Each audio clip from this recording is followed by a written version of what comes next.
하나님과 재물을 겸하여 섬기지 못한다. 마태복음 41번째 제목으로 같이 말씀을 전하겠습니다. 기독교의 가장 커다란 경쟁자 무엇일까요? 요즘 뜨고 있는 무슬림일까요? 아니면 기독교와 유사한 천주교일까요? 그것도 아니면 기독교에 침투하는 신천지 같은 이단일까요? 아닙니다. 이것들은 거짓 종교, 거짓 교회일 뿐이에요. 기독교의 경쟁자가 될 수가 없습니다. 성경에서 말하고 있는 기독교의 가장 큰 경쟁자는 돈이에요. 물질입니다. 지나친 해석일까요? 오늘 본문 24절을 다시 한번 읽어봅시다. 24절을 이번에는 깊이 생각하며 한번 읽어봅시다. 시작. 한 사람이 두 주인을 섬기지 못할 것이니 혹 이를 미워하고 저를 사랑하거나 혹 이를 중히 여기고 저를 경히 여긴다. 너희가 하나님과 재물을 겸하여 섬기지 못하느냐.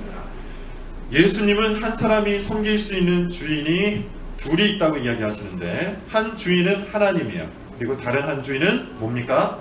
재물, 만몬, 돈입니다. 너희가 하나님과 재물을 겸하여 섬기지 못한다 라는 이 문장에서는 스스로가 굉장히 중요한 의미를 담고 있어요. 섬기지 말라가 아니죠. 섬기지 못할 것이다 도 아니에요. 원문을 따르면 섬길 수 없다는 강력한 부정문이에요. 섬길 수 없다.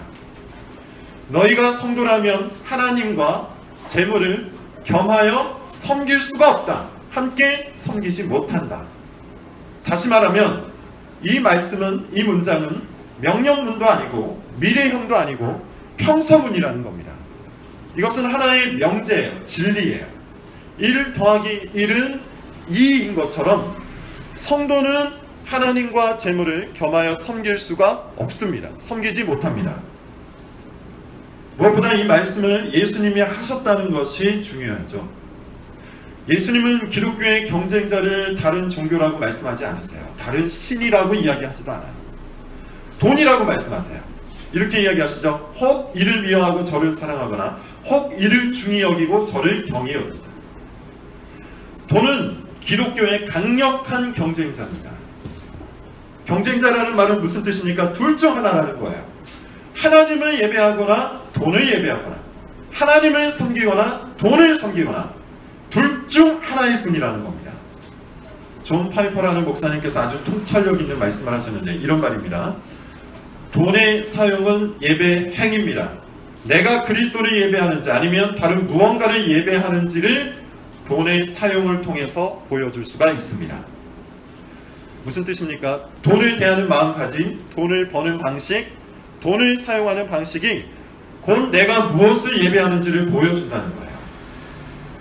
주일 공예배에 참여해서 이와 같이 예배를 드리는 것도 굉장히 중요하지만, 우리가 진정으로 무엇을 예배하는지를 보여주는 것은 돈을 대하는 우리의 자세라는 겁니다.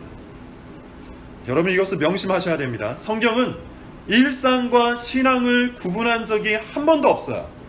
신앙이 곧 일상이고 일상이 곧 신앙입니다. 더 정확히 말하면 여러분의 일상을 지배하는 것이 신앙일 때 그 신앙이 참된 신앙인 거예요.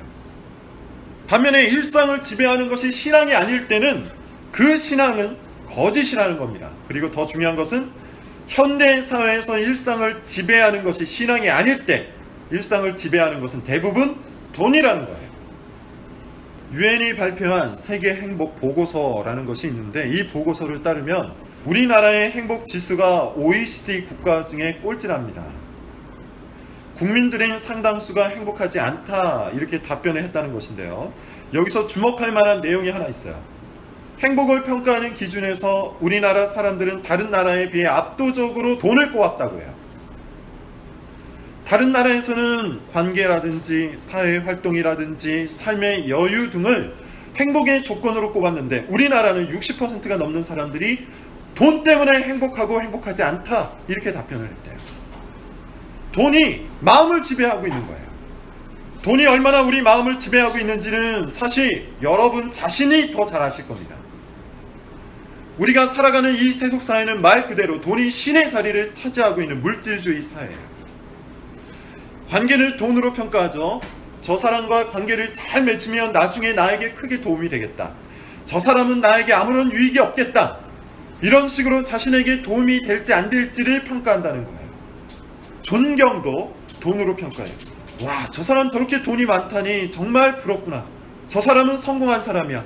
저렇게 비싼 차를, 저렇게 좋은 집을, 정말 존경스럽다.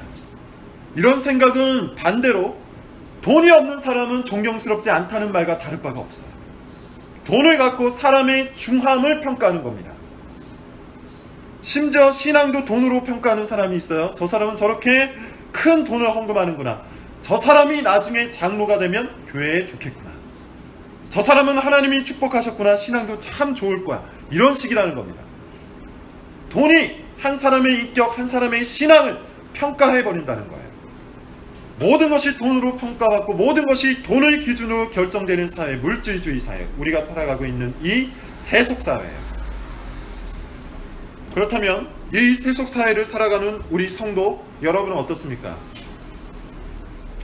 여러분의 선택은 무엇이 기준입니까? 돈입니까? 신앙입니까? 다시 한번 말하지만 둘 중 하나예요. 둘 다일 수는 없어요. 이때는 신앙이지만 저 때는 돈입니다. 이럴 수 없다는 거예요. 오직 기준은 하나입니다. 돈으로 선택할 것인가? 하나님을 기준으로, 신앙을 기준으로 선택할 것인가? 여러분은 왜 일을 합니까? 왜 직장 생활을 합니까? 돈 때문에 합니까? 아니면 신앙 때문에 합니까? 여러분은 가정에서 왜 다툽니까? 신앙 때문에 다툰 적이 있습니까? 아니면 돈 때문에만 항상 다툽니까? 돈 때문에 일을 하는 사람은 당연히 일 때문에 신앙을 희생시킬 것이며, 돈 때문에 다투는 사람은 당연히 가정 안에서 신앙의 영향력을 하나도 발휘하지 못할 겁니다. 여러분은 신앙으로 즐겁습니까? 아니면 돈 때문에 즐겁습니까? 여러분의 마음을 기쁘게 만드는 것은 신앙입니까? 돈입니까? 돈 때문에 즐거운 사람은 당연히 돈을 벌고 돈을 쓰는 일에 목을 메고 살 겁니다. 지금 여러분의 일상 속에 무엇이 신이 되고 있는지, 무엇이 마음을 지배하고 있는지 확연한 증거들이 있다는 거예요. 여러분들의 일상 속에 증거들이 있다는 거예요. 아닌데요? 저는 정말 하나님을 사랑하는데요. 지금은 잠깐 상황이 좋지 않아서 그럴 뿐인데요. 그래도 일단 먹고 사는 문제를 해결해야 신앙을 말할 수 있는 거 아닙니까? 다 죽은 다음에는 신앙 이야기를 할 수나 있나요? 어찌됐든 잠시 잠깐일 뿐이니 하나님께서 봐주실 거예요. 제가 마음으로는 정말 하나님을 사랑하거든요. 혹시 이렇게 생각하는 사람이 있습니까? 도대체 무엇을 근거로 그런 생각을 합니까? 성경 어디에 이런 생각을 용납하고 있습니까? 오늘 본문을 한번 보세요. 21절입니다. 같이 읽어보죠. 시작. 내 보물이 있는 그곳에는 내 마음도 있느니라. 다시 읽습니다. 시작. 내 보물이 있는 그곳에는 내 마음도 있느니라. 위에서 말한 생각을 완전히 뒤집는 이야기예요. 위에서는 이렇게 말한 거예요. 내 마음은 하나님께 있지만 지금 내 삶은 잠시 돈에 있을 뿐입니다. 그래도 나는 하나님을 사랑하는 신앙인입니다. 이런 사람에게 예수님이 뭐라고 말씀하시는 겁니까? 아니라! 지금 너의 삶이 붙들고 있는 보물, 그것이 네 마음이다. 네가 하나님을 붙들고 있는가? 네가 하나님을 보물로 생각하며 살고 있는가? 그렇다면 거기에 네 마음이 있는 것이다. 반면에 네가 돈을 붙들며 사는가? 하루 종일 돈 생각을 하면서 결정하고 선택하고 그것에 얽매여서 사는가? 그렇다면 그 돈이 네 마음을 지배하는 것이다. 네 보물이 있는 곳에 네 마음도 있는 것이다. 마음은 인격의 좌소입니다. 마음은 우리의 삶을 통제하는 관제소와 같아요. 마음이 우리의 생각을 지배하고 감정을 지배하고 의지를 지배합니다. 마음은 우리의 삶을 결정하는 장소예요. 그러므로 우리 마음속에 무엇이 있느냐가 중요한 거예요. 그런데 문제가 있죠. 우리는 우리 마음을 제대로 읽을 수가 없어요. 보이지가 않아서 그래요. 그러다 보니 우리는 자꾸 착각합니다. 더 정확히 말하면 스스로 속아버려요. 마음에 하나님이 없는데 하나님이 있는 것처럼 생각한다는 거예요. 마음에 그리스도가 없는데 그리스도가 자리 잡은 것처럼 스스로를 속여버린다는 거예요. 그런데 하나님은 속지 않으시죠. 하나님은 마음을 읽을 수가 있기 때문이에요. 자, 그렇다면 우리는 어떨까요? 우리는 어떻게 마음을 읽을 수 있습니까? 우리는 어떻게 우리 마음을 읽어낼 수 있을까요? 생각이 마음일까요? 우리가 생각하는 것이 곧 우리의 마음을 이야기하는 걸까요? 그렇지 않아요.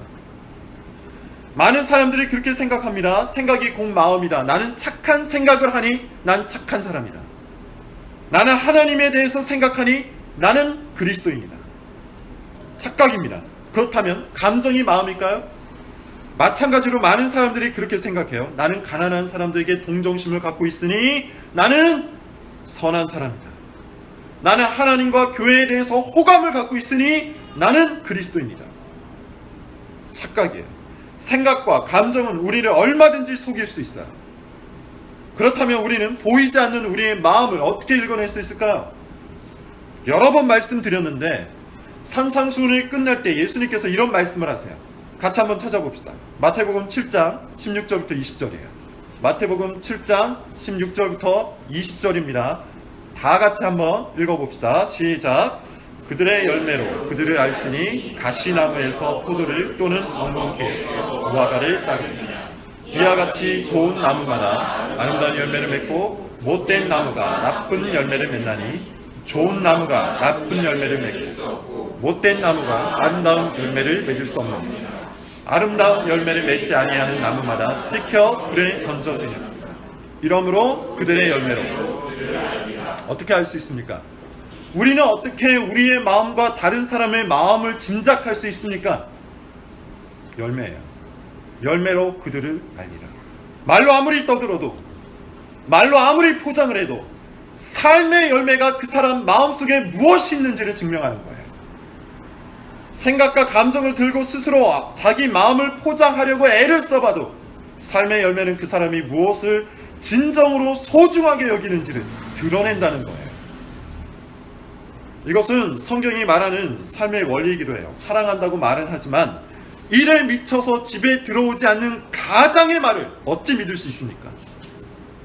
사랑한다고 말은 하지만 돈 때문에 버럭버럭 화를 내는 연인의 말을 어찌 믿을 수 있습니까? 사랑한다고 말을 하지만 폭력을 행사하는 부모의 말을 어찌 믿을 수 있습니까? 사랑의 방식이 잘못된 거라고요? 방법을 잘 몰라서 그런 거라고요? 그렇지 않습니다. 사랑하면 방법을 찾아갑니다.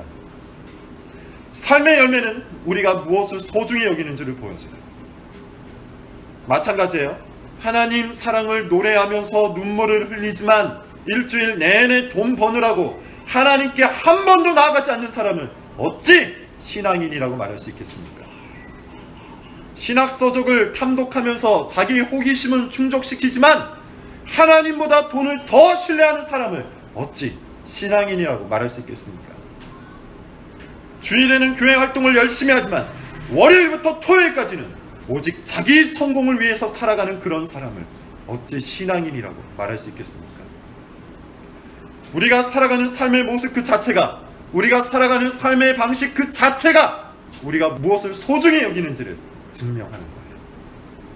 예수님은 한 가지 예화를 통해서 이것을 더 확실하게 가르치시는데요. 오늘 본문 22절, 23절이에요. 같이 읽어봅시다. 자, 시작. 눈은 몸의 등불이니 그러므로 내 눈이 성하면 온몸이 밝을 것이요 눈이 나쁘면 온몸이 어두울 것이니 그러므로 내게 있는 빛이 어두우면 그 어둠이 눈은 몸의 등불이라고 하시는데요. 눈이 있어야 밖을 바라볼 수 있기 때문이죠. 눈이 좋으면 세상이 밝게 보여요. 눈이 나쁘면 세상이 보이지가 않아요. 그런 의미에서 밝은 눈은 우리를 밝은 곳으로 인도하는 등불, 안내자입니다. 이건 제가 가장 잘 알아요. 눈이 굉장히 나쁜 편인데 지금까지 저보다 더 눈이 나쁜 사람을 본 적이 없어요. 안경을 벗으면 거의 안 보인다고 해도 과언이 아닙니다. 안경을 정해진 자리에 놓지 않으면 안경을 찾지 못할 정도예요. 안경을 쓰고 벗고를 따라서 인생이 달라지죠. 볼 수 있는 사람과 볼 수 없는 사람, 삶이 달라질 수밖에 없다는 거예요. 그렇다면 이 말씀이 21절 말씀과 어떻게 연결이 되는 걸까요? 내 보물이 있는 그곳에는 내 마음도 있다. 이런 말입니다. 우리는 우리가 귀하게 여기는 것만을 보게 되어 있어요. 우리는 우리가 소중히 여기는 것만을 보게 되어 있어요. 어떤 사람이 하나님을 귀하게 여기면 그 사람은 항상 하나님을 찾게 됩니다. 하나님을 귀하게 여기는 사람은 항상 하나님을 보고자 합니다. 말씀을 통해서 보고자 하고 기도를 통해서 보고자 하고 경건서적을 통해서 하나님을 보고자 해요. 우리 마음이 소중히 여기는 것을 우리 눈이 찾아가게 된다는 거예요. 반면에 어떤 사람이 돈과 물질을 귀하게 여기면 그 사람은 항상 돈을 보게 돼요. 돈만 생각하게 돼요. 돈을 추구하게 돼요. 사람을 만날 때도 돈을 생각해서 선택을 하게 돼요. 교회 올 때도 돈 생각합니다. 돈 벌 생각을 하고, 돈 쓸 생각을 하고, 돈 모을 생각을 합니다. 돈 생각에 빠져서 오직 그것만을 찾아 눈이 움직인다는 거예요. 먹든지 마시든지 무엇을 하든지 다 하나님의 영광을 위해서 하지 않고, 먹든지 마시든지 무엇을 하든지 다 돈을 위해서 한다는 거예요. 정리하자면 사람은 마음이 있는 것을 보게 되고, 보게 된 것을 마음에 담게 되는 거예요. 빛을 본 사람은 빛을 향해 가게 됩니다. 빛을 사랑하는 사람은 빛에 걸맞게 살아가게 됩니다. 반면에 어둠을 본 사람은 어둠을 향해서 걸어가게 되고, 어둠을 마음에 담고 살아가게 되는 거예요. 우리가 바라보는 것이 우리 마음을 말해주는 겁니다. 우리 마음에 담겨있는 것은 우리가 바라보게 되는 겁니다. 이게 사랑의 원리예요. 말을 어렵게 했지만 결국 이것이 사랑의 원리예요. 사랑이 무엇인지를 설명하는 거예요. 사랑을 하면 어떻게 됩니까? 수많은 사람들이 있는 와중에도 내가 사랑하는 그 사람만 보이잖아요. 내 마음속에 그 사람만이 있기 때문에 수많은 군중 속에서 그 사람만이 보여요. 사랑하는 사람만이 보여요. 희한하게 그렇게 됩니다. 다른 사람이 눈에 들어오지 않아요.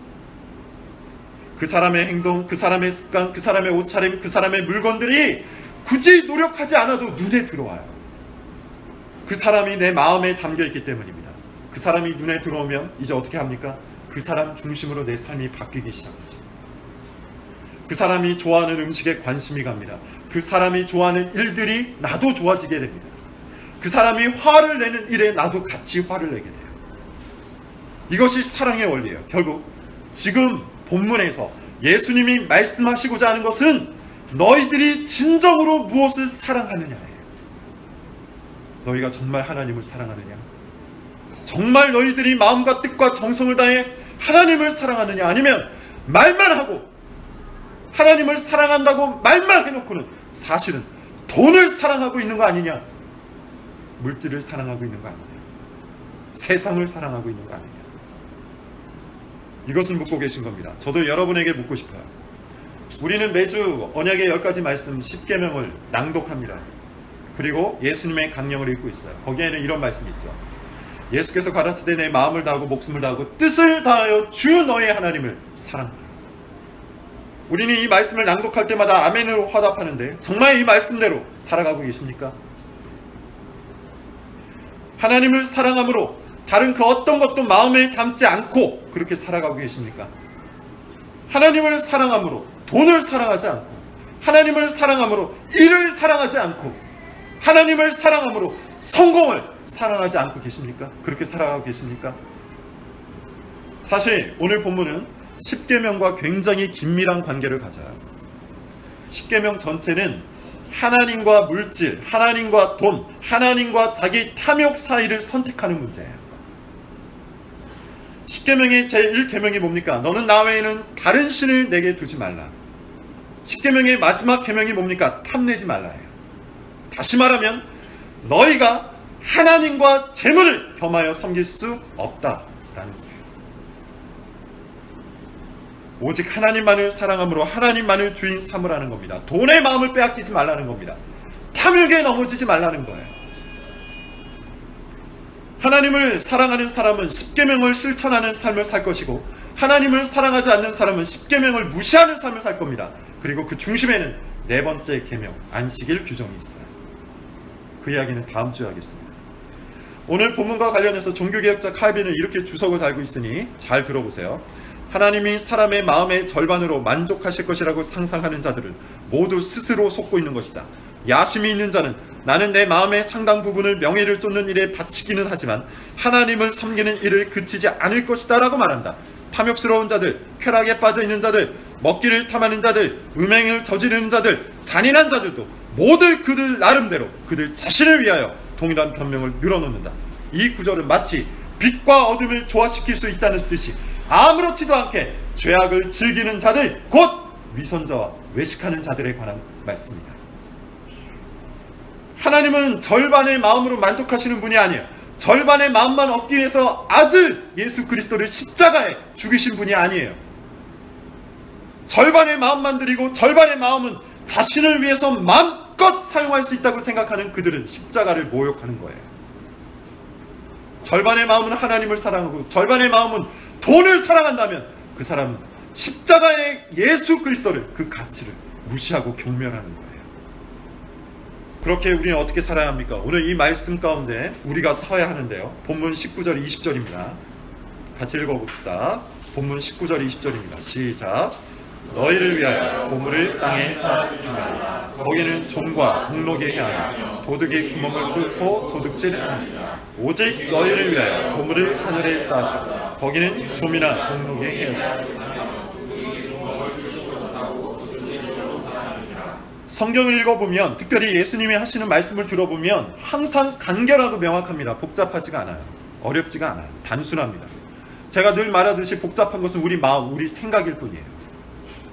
절반의 마음에는 하나님을 담고 절반의 마음에는 돈을 담고 절반의 마음에는 다른 것을 담고 있으니까 복잡하고 갈등이 되고 어려운 겁니다. 바람 피는 사람들이 얼마나 복잡하게 삽니까? 얼마나 피곤하게 삽니까? 얼마나 근심 걱정이 많고 얼마나 경우의 수를 많이 따집니까? 하지만 배우자를 사랑하는 사람은 간결하게 살죠. 단순하게 살아요. 그냥 배우자만 사랑하며 살면 되기 때문이에요. 거짓말할 필요도 없고 시간을 쪼개서 쓸 이유도 없고 경우의 수를 따질 필요도 없어요. 그렇게 복잡하게 살 이유가 하나도 없어요. 그냥 배우자를 사랑하며 살면 돼요. 바람 피는 사람이 복잡하게 살 뿐이에요. 마음이 여러 개로 나뉘어져 있기 때문입니다. 마찬가지예요. 신앙이 복잡한 이유는, 신앙생활이 복잡한 이유는, 우리의 삶이 복잡한 이유는 하나님과 재물을 겸하여 섬기기 때문이에요. 하나님을 두고 다른 것과 더불어 바람을 피고 있기 때문이에요. 하나님도 사랑하고 자기 일도 사랑할 수 있다고 착각하기 때문이에요. 하나님도 사랑하고 돈을 사랑할 수 있다고 착각하기 때문이며 하나님을 사랑하고 가족을 동시에 사랑할 수 있다고 착각하기 때문이에요. 그러다 보니 복잡하게 머리를 굴려서 기어코 자기가 원하는 신앙생활을 하고자 경우의 수를 따지는 거예요. 그러니 얼마나 피곤합니까? 얼마나 혼란스럽습니까? 신앙생활을 하면서 복잡하고 피곤하고 골치 아픈 것은 신앙생활을 하지 않기 때문입니다. 다시 말해서 하나님을 의지하고 하나님을 사랑하기보다는 하나님을 이용하고 하나님을 무시하면서 종교생활을 하기 때문이에요. 그러니 얼마나 복잡하고 얼마나 혼란스럽습니까? 이리저리 갈피를 잡지 못한 채 한 발은 교회, 한 발은 세상에 걸치며 양다리 신앙생활을 할 수밖에 없는 거예요. 우리가 살아야 할 삶은 어떤 겁니까? 보물을 하늘에 쌓는 삶이에요. 이 땅의 보물은 모두 썩어 없어질 것들입니다. 여러분, 이것을 정말로 믿으셔야 합니다. 그래야 신앙생활을 할 수 있습니다. 돈이 영원합니까? 죽을 때 돈을 갖고 갈 수 있습니까? 직장이 영원합니까? 직장에서의 성공이 영원한 것들입니까? 하나님 나라에서 가치가 있습니까?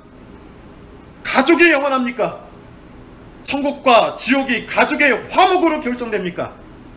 가족은 모두 천국에서 사는데 혼자 지옥에서 산다면 얼마나 처참합니까? 지금 여러분의 보물 어디에 있습니까?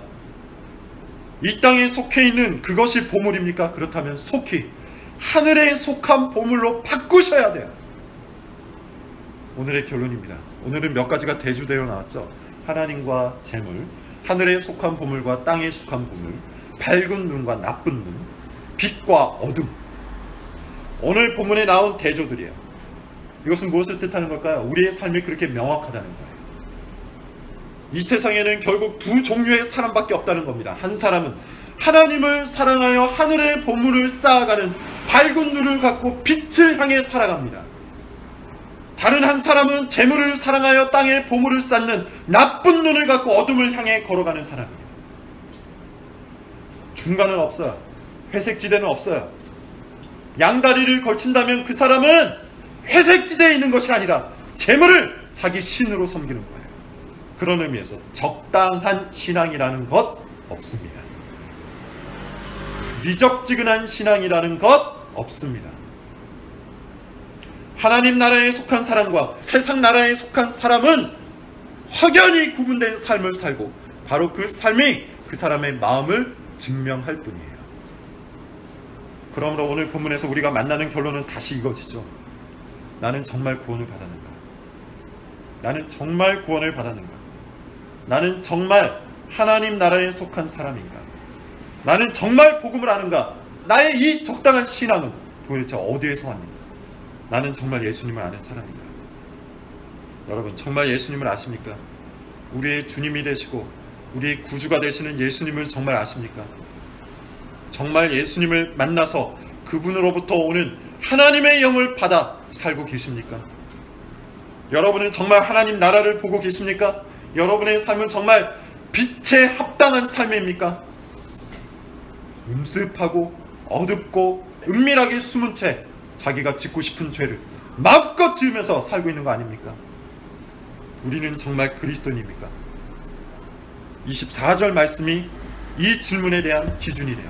다시 한번 읽어봅시다. 시작. 한 사람이 두 주인을 섬기지 못할 것이니 혹 이를 미워하고 저를 사랑하고 혹 이를 중히 여기고 저를 경히 여기고 너희가 하나님과 재물을 경할 이 말씀을 기억하며 일주일 동안 사시기를 바랍니다. 기도하겠습니다.